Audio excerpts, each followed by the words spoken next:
Bismillahirrahmanirrahim. Assalamu alaikum. I am Nashin Sarwar, your physics instructor, and today you are going to learn chapter number 1, class 9 physics. Okay, so in this chapter we will learn about 1.6 screw gauge. This is the last length measuring instrument. Okay, so we will discuss what is screw gauge, how it looks like, and how we use it to measure smaller length. Okay, so let's start. Bismillahirrahmanirrahim. Measuring instrument 1.6 topic का ये जो है fourth one topic है, आप कह सकते हैं। Length measuring instrument है और सबसे छोटी रीडिंग को मेजर करता है। An instrument use to measure small length with greater accuracy, okay, with greater accuracy having least count 0.01 millimeter or 0.001 centimeter. So over here these two are MCQs related to least count of screw gauge. ठीक है, ये आपने लिख लेना है, ये आपके MCQs में आता है।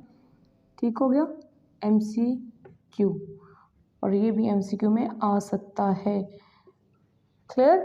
तो चलें जी, डेफिनेशन का तो हमें पता चल गया कि व्हाट इज़ स्क्रू गेज। एक ऐसा इंस्ट्रूमेंट है जो लेंथ को मेजर करता है और इसकी एक्यूरेसी भी बाकी इंस्ट्रूमेंट मींस के मीटर रूल से, मेजरिंग टेप से और वर्नियर कैलिपर से ज़्यादा होती है।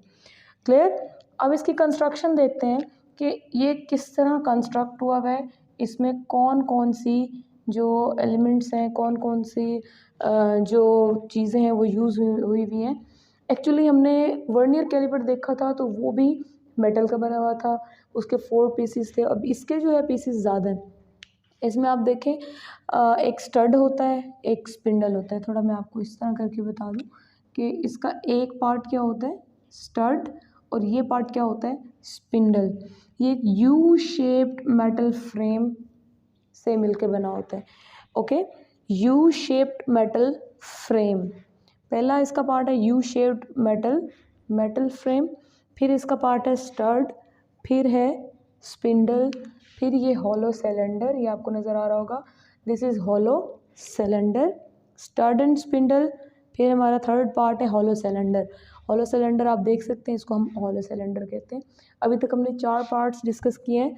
One is U shaped metal frame, other is stud, third one is spindle, hollow cylinder. Clear?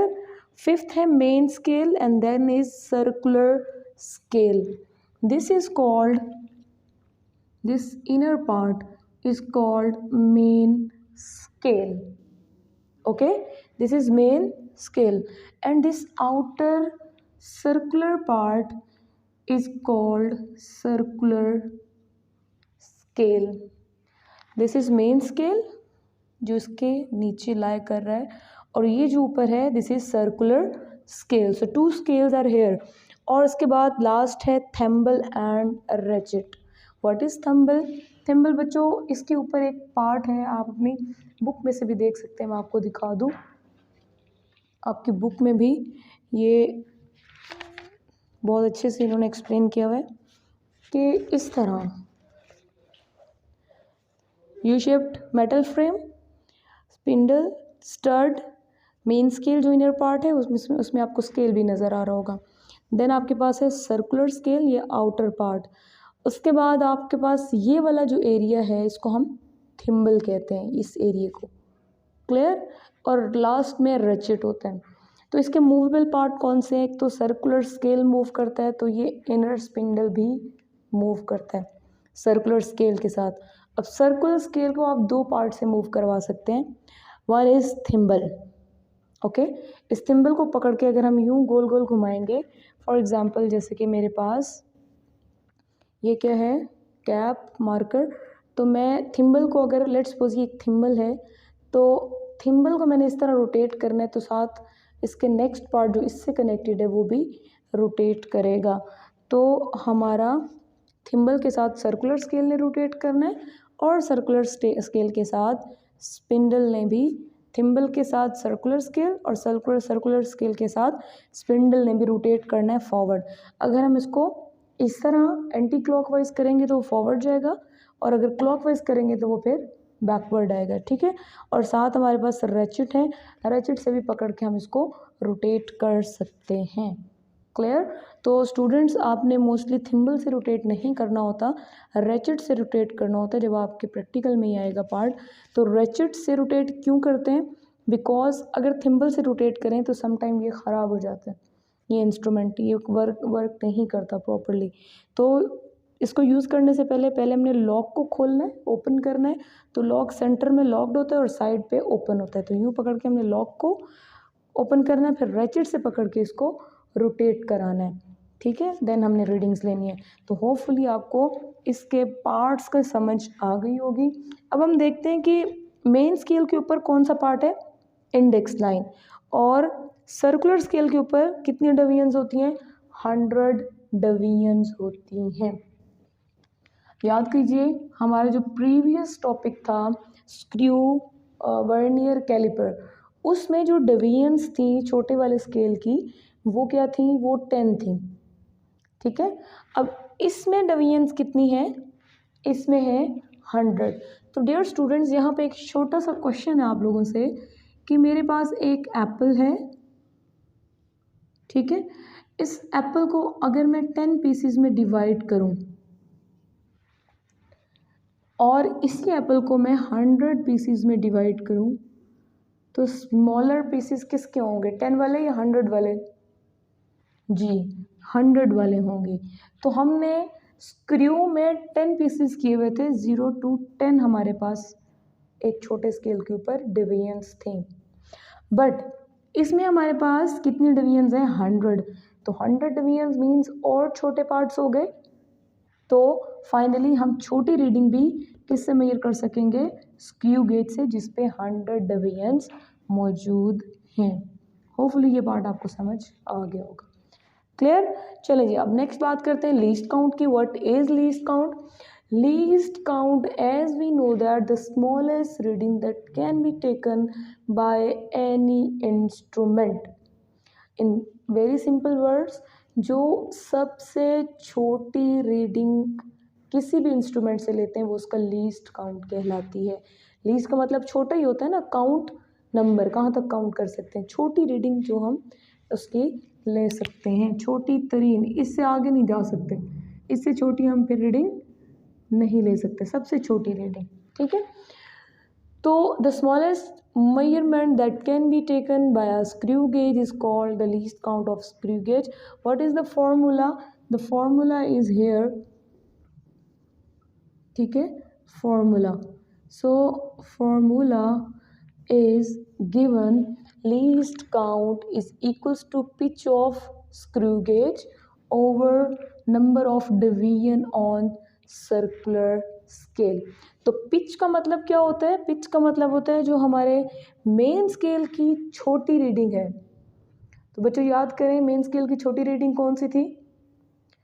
अगर हम वर्नियर कैलिपर की बात करें तो मेन स्केल की जो पिच थी, मीन स्मॉलेस्ट रीडिंग थी, वो थी 1 मिलीमीटर। तो यहाँ पे भी मेन स्केल की जो पिच है, ये स्मॉलेस्ट रीडिंग है, वो 1 मिलीमीटर ही रहेगी। लेकिन चेंज कहाँ आएगा, चेंज नंबर ऑफ डिवीजन्स में आएगा, बिकॉज इसकी जो नंबर ऑफ डिवीजन्स हैं वो कहाँ से स्टार्ट हो रही है, 0 to 100। क्लियर। स्क्रू की जो डिवीजन्स हैं वो कितनी है सर्कुलर स्केल की, 100। तो हम क्या करेंगे, number of division on circular scale, SES का मतलब है सर्कुलर स्केल। तो हमने क्या किया, 1 मिलीमीटर मीन्स पिच को डिवाइड कर दिया डिवीजन से, डिवीजन्स कितनी है, 100 है। तो इन दोनों को डिवाइड करने से हमारे पास जो रेशियो आएगी दैट इज़ 0.01 मिलीमीटर। और ये मैंने अभी आपको पहले भी बताया है, 0.001 सेंटीमीटर, 0.01 मिलीमीटर एंड 0.001 सेंटीमीटर। देखें अगर आप डेसिमल पॉइंट के हवाले से बात करें तो यहाँ पे देखिए हमारे पास कितनी है, 3 वैल्यूज़ आ रही हैं डेसिमल पॉइंट के बाद। लेकिन आप वर्नियर कैलिपर की बात करें तो उसमें आपके पास कितनी आ रही थी, सिर्फ 2 आ रही थी, क्लियर। अब इसमें हमारे पास कितनी आ रही है, 3 आ रही हैं। तो जितनी ज़्यादा डेसिमल पॉइंट के बाद वैल्यूज़ आएंगी वो रीडिंग उतनी ही छोटी होती जाएगी, उतनी प्रीसाइज, उतनी एक्यूरेट होती जाएगी। ठीक है, तो अब हम देखते हैं फॉर्मूला मैंने बता दिया, लीस्ट काउंट कैसे निकालते हैं, और लीस्ट काउंट इसका स्क्रू गेज का क्या है 0.01 मिलीमीटर और 0.001 सेंटीमीटर। ओके, तो अब हम बच्चों देखते हैं ज़ीरो एरर। एरर क्या होता है, गलती। कोई भी इंस्ट्रूमेंट हो उसमें एरर तो ज़रूर होगा। तो हम पहले एरर निकाल लेते हैं ताकि हमारी जो फाइनल रीडिंग है उसमें कोई इशू ना आए। क्लियर। तो हमने देखा कि पहले ज़ीरो एरर ज़ीरो कब होगा, ठीक है, कब होगा, हमने इन दोनों को मैच किया, स्टार्ट और स्पिंडल को, इन दोनों को मैच किया, बिल्कुल इस तरह कॉन्साइड कर दिया। मैच करने के बाद हम देखेंगे, स्टार्ट और स्पिंडल को मैच करने के बाद यहाँ क्या रीडिंग्स आ रही हैं। अगर तो आपकी रीडिंग ऐसे आ रही है कि index line, this is index line, index line के ऊपर ये जो ज़ीरो है में सर्कुलर स्केल का, स्टार्ट और स्पिंडल को क्लोज करने पे इंडेक्स लाइन और ज़ीरो वर्नियर स्केल अगर कोइंसाइड कर जाए इस तरह कि वो हमें एक ही लाइन में नज़र आए, ठीक है, एग्जैक्टली इस तरह एक ही लाइन में नज़र आए, तो हम उसको क्या कहेंगे कि एरर है ही नहीं। अगर इन स्टार्ट और स्पिंडल को मैच करने पे इंडेक्स लाइन और zero of circular scale match हो गया है तो error is not existed. But अगर ऑपोजिट केस आ जाए कि ये ज़ीरो आगे मूव कर जाए या ये ज़ीरो क्रॉस ना करे और पीछे रह जाए, ठीक है, अगर बिहाइंड रह जाए या इसको क्रॉस कर जाए, उस केस में या तो नेगेटिव होगा या फिर पॉजिटिव होगा। तो अगर ये ज़ीरो बच्चों नीचे रह जाए, मतलब इस इंडेक्स लाइन को क्रॉस ना करे और बिहाइंड द इंडेक्स लाइन हो, तो एरर पॉजिटिव होगा। और अगर यही ज़ीरो इस इंडेक्स लाइन को क्रॉस करके आगे निकल जाए तो क्या होगा, क्रॉस करने की सिचुएशन में एरर नेगेटिव होगा। तो यहाँ पे देख लें कि what is positive error. Positive error is the error of the instrument where error of the circular error of the screw gauge where the zero lies behind the index line. So suppose this is index line and this is, so index line देखें आगे है, वो इसको cross नहीं कर रहा circular scale का zero, और ये ज़ीरो कहाँ रह गया है, उससे पीछे, इंडेक्स लाइन से पीछे, तो ये क्रॉस नहीं कर रहा, तो क्रॉस नहीं कर रहा तो कहाँ है बच्चों, behind the index line, behind the index line. So in this situation where the zero is lying behind the index line, ठीक है, तो इस सिचुएशन को हम क्या कहेंगे, एरर इज पॉजिटिव। क्लियर। तो पॉजिटिव एरर की जो करेक्शन होगी बच्चों फाइनल, जैसे कि यहाँ पे आप देख रहे हैं, तो पॉजिटिव एरर होगा तो करेक्शन हम क्या करेंगे उसकी, नेगेटिव। मैंने आपको पहले भी बताया कि अगर पॉजिटिव एरर हो तो ज़ीरो करेक्शन में वो नेगेटिव करेक्शन होती है, और अगर नेगेटिव एरर हो तो करेक्शन क्या होती है, पॉजिटिव होती है। ओके, तो यहाँ पे चलते हैं जी, नेगेटिव एरर क्या होता है। नेगेटिव एरर जहाँ पे हमारा जो सर्कुलर स्केल का ज़ीरो है वो क्रॉस कर गया है, किसको किसको क्रॉस कर गया बच्चों, क्रॉस द इंडेक्स लाइन। अब देखिए इंडेक्स लाइन बिहाइंड है, इंडेक्स लाइन पीछे रह गई, पहले वो ज़ीरो पीछे रह गया था इंडेक्स लाइन से, तो उस केस में हमारे पास पॉजिटिव एरर था, और जब यही ज़ीरो इसके साथ मैच कर गया था इंडेक्स लाइन तो ज़ीरो एरर था ही नहीं। अब अगर क्रॉस करके बाहर निकल गया है, जैसे एक स्टूडेंट टीचर क्लास में हो और वो बग़ैर पूछे बाहर निकल जाए तो उसका नेगेटिव बिहेवियर होगा ना। सेम इसी तरह यहाँ पे इंडेक्स लाइन को क्रॉस करके क्या हुआ है, ज़ीरो फॉरवर्ड चला गया है, आगे निकल गया है, क्रॉस कर गया है। So this is the situation where error is negative. So how can we minimize the negative error, by doing correction, and correction will be positive correction. Negative है तो करेक्शन में क्या आएगा, अगर एरर नेगेटिव हो, करेक्शन क्या होती है बच्चों, पॉजिटिव होती है। चलें, इस टॉपिक के बारे में हमारा कंप्लीट हो गया, एक बार समरी देख लेते हैं, देन हम आते हैं एग्जाम्पल 1.2 की तरफ जो आपकी बुक में मौजूद है। ये एग्जाम्पल आप ज़रा देख सकते हैं। 1.2 एग्जाम्पल, ये देखिए। तो इस एग्जाम्पल में उन्होंने कहा है find the diameter of the wire using a screw gauge. तो एक स्क्रू गेज को यूज़ करते हुए हमने क्या करना है, डायमीटर निकालना है। तो सबसे पहले हम देखते हैं कि हमने क्या पढ़ा आज के लेक्चर में।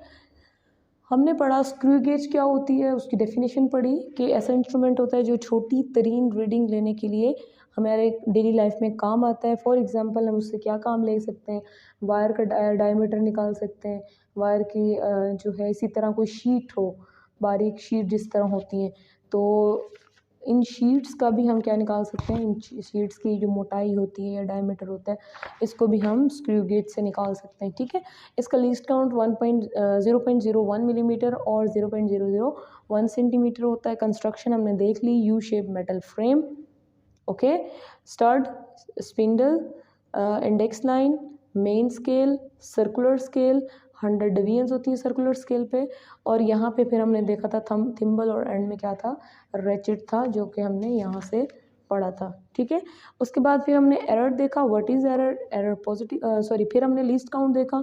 लीस्ट काउंट वो छोटी तरीन रीडिंग होती है जो किसी भी इंस्ट्रूमेंट से हम ले सकते हैं। लीस्ट काउंट को निकालने का फॉर्मूला कौन सा है, अच्छा बेटा ये आपने याद रखना है, ये 3 मार्क्स का क्वेश्चन आता है। इसको least count of screw gauge भी कह सकते हैं, और पिच क्या होती है ये भी 3 मार्क्स का क्वेश्चन आता है, आपने याद रख लेना है। अभी जो है इसके ऊपर लिख लें अपनी बुक्स पे। और ये पूरा जितना हमने निकाला है ये भी 3 मार्क्स का क्वेश्चन आ सकता है। तो लीस्ट काउंट में से 3 तरह के क्वेश्चन बन सकते हैं। एक तो इस पूरे फॉर्मूले के बारे में पूछा जा सकता है, नंबर 2 पिच के बारे में पूछा जा सकता है, एंड नंबर 3 के पूरा लीस्ट काउंट के बारे में पूछे जा सकते हैं। ये तीनों 3 मार्क्स के आ सकते हैं। उसके बाद ज़ीरो एरर के बारे में बहुत पूछा जाता है, ये आपने ज़रूर याद रखना है कि एरर क्या होता है, एरर ज़ीरो कब होता है, एरर पॉजिटिव कब होता है, एरर नेगेटिव कब होता है। तो ये पार्ट भी बहुत इंपॉर्टेंट है। चलिए जी, हम एग्जाम्पल की तरफ आते हैं। एग्जाम्पल में वो कहते हैं कि find the diameter of the wire using a screw gauge. तो स्क्रू गेज की हेल्प से हमने एक वायर है उसका डायमीटर, मतलब उसकी ये जो मोटाई है, उसकी ये जो मोटाई है उसको फाइंड करना है, लेंथ को नहीं फाइंड करना, उसके डायमीटर को फाइंड करना है। तो कैसे कर सकते हैं जी, उन्होंने यहाँ पे जो इंस्ट्रूमेंट हमें दिया है वो इंस्ट्रूमेंट ख़राब है, उस इंस्ट्रूमेंट के अंदर एरर है। हमने क्या किया, हमने स्टड और स्पिंडल को मैच किया, ज्वाइन किया, ताकि हम एरर निकाल सकें। तो जब हमने स्टड और स्पिंडल को ज्वाइन किया, यहाँ पे देखें इन्होंने वायर सेंटर में आपको दिखाई भी है, बट आपने जब एरर निकालना है तो एरर के लिए हम इस वायर को निकाल लेते हैं, स्टड और स्पिंडल को ज्वाइन करते हैं, फिर हम यहाँ से देखते हैं। तो अगर हम इसमें देखें इस डायग्राम में, तो हमें एरर निकलेगा, हमारा एरर 24 डिवीजन मैच हो रही होगी स्पिंडल से, इंडेक्स लाइन से 24 डिवीजन। लेट्स सपोज हमने मैच किया, इसी में हम वेरिएशन कर लेते हैं उसके अकॉर्डिंग, कि अगर हमने इनको स्टड और स्पिंडल को क्या किया, मैच किया, तो हमारे पास यहाँ पे 24 डिवीजन इसकी सर्कुलर स्केल की इंडेक्स लाइन से मैच हो रही थी। तो हम क्या करेंगे, 24 डिवीजन को मल्टीप्लाई कर देंगे लीस्ट काउंट से। मिलीमीटर में हमने लीस्ट काउंट ले लिया, तो 24 मल्टीप्लाई बाई 0.01 मिलीमीटर, इसको मल्टीप्लाई करेंगे तो 0.24 मिलीमीटर आ जाएगा। अब हमने रीडिंग लेनी, ये हमारा एरर निकला है। अभी एरर कौन सा एरर है, ये एरर पॉजिटिव है, इसका ज़ीरो कहीं पीछे रह गया था और 25th लाइन जो है वो मैच कर रही है। तो ज़ीरो क्योंकि पीछे रह गया है तो एरर क्या होगा, पॉजिटिव होगा। बिहाइंड के सीन में जहाँ पे पॉजिटिव एरर हो वहाँ पे आपका जो ज़ीरो वो पीछे रह जाता है और कोई और डिवीजन मैच कर जाती है इंडेक्स लाइन को। तो जो डिवीजन मैच करेगी हम उसी डिवीजन को लिखेंगे। तो यहाँ पे 24 मैच कर रही थी, हमने 24 को राइट ओवर कर दिया और फिर उसको लीस्ट काउंट से मल्टीप्लाई कर दिया। तो हमारा एरर कितना आया, 0.24। तो ये हमारा पॉजिटिव एरर है क्योंकि बिहाइंड है ना, ज़ीरो बिहाइंड इंडेक्स लाइन है तो एरर पॉजिटिव है। अब हम चलते हैं मेन स्केल की रीडिंग। जब हमने बच्चों उस वायर को इसके दरमियान स्क्रू गेज के स्टड और स्पिंडल के दरमियान प्लेस कर दिया, when the wire is placed in between the gaps, इस तरह करेंगे तो डायमीटर होगा, और अगर हम इसको ऐसे करेंगे डायमीटर, और अगर ऐसे स्टड और स्पिंडल के दरमियान रखेंगे तो हमारी लेंथ फाइंड होगी। ठीक है, तो डायमीटर के लिए हमने इसको वर्टिकल हैंग करना है। तो बच्चों अब हम यहाँ पे देखेंगे कि जो मेन स्केल रीडिंग है वो कौन सी रीडिंग नज़र आ रही है, क्योंकि इंडेक्स लाइन के बाद ओनली वन फर्स्ट डिवीजन आपको नज़र आ रही है। So main scale reading is 1 millimetre, क्योंकि ज़ीरो के बाद एक ही लाइन हमें दिखाई दे रही है। आप चाहें तो देख सकते हैं, एक ही लाइन आपको दिखाई दे रही होगी, अदरवाइज़ बुक्स पे भी देख लें। उसके बाद हमारे पास 85th डिवीजन मैच कर रही है। देखें कौन सी डिवीजन है, 85th डिवीजन मैच करिए इंडेक्स लाइन से। तो ये सर्कुलर स्केल रीडिंग है, और ये जितनी हमें इंडेक्स लाइन पे वैल्यूज़ नज़र आ रही हैं वो मेन स्केल रीडिंग है। तो if you see main scale reading is 1 millimetre and circular scale reading is this is 85th division that is matching with index line. So इसको हम मल्टीप्लाई करेंगे फिर लीस्ट काउंट से, फिर उसको 0.85 हमारे पास आंसर आ गया। अब हम इन दोनों को प्लस करेंगे, क्योंकि हमारी टोटल रीडिंग, टोटल डायमीटर जो हमने ऑब्जर्व किया है वो कितना है, इन दोनों को प्लस करने से आएगा 1 मिलीमीटर प्लस 0.85। ओके, और फाइनल रीडिंग में बच्चों हमने क्या करना है, जो हमारा एरर आया था, ठीक है, इस टोटल रीडिंग में से उस एरर को हमने क्या कर दिया, उस एरर की सिचुएशन को देखते हुए माइनस कर दिया, क्योंकि एरर क्या था, पॉजिटिव था। तो करेक्शन क्या होती है, नेगेटिव एरर की पॉजिटिव करेक्शन होती है, और पॉजिटिव एरर की नेगेटिव करेक्शन होती है। तो फाइनल रीडिंग में हमारा जो करेक्शन है वो कैसे होनी चाहिए, वो नेगेटिव होना चाहिए, बिकॉज हमें जो इंस्ट्रूमेंट दिया गया है उसमें एरर निकला है वो, और वो एरर कितना है, 0.24 मिलीमीटर। तो हमने final reading that is 1.85 millimetre, तो उसमें से माइनस कर दिया 0.24 को, और हमारा आंसर आ गया 1.61। So this is the correct diameter of the wire that was given. Clear? Hopefully आपको आज का लेक्चर समझ आ गया होगा। तो नेक्स्ट लेक्चर तक इजाज़त दीजिए। अल्लाह हाफ़िज़।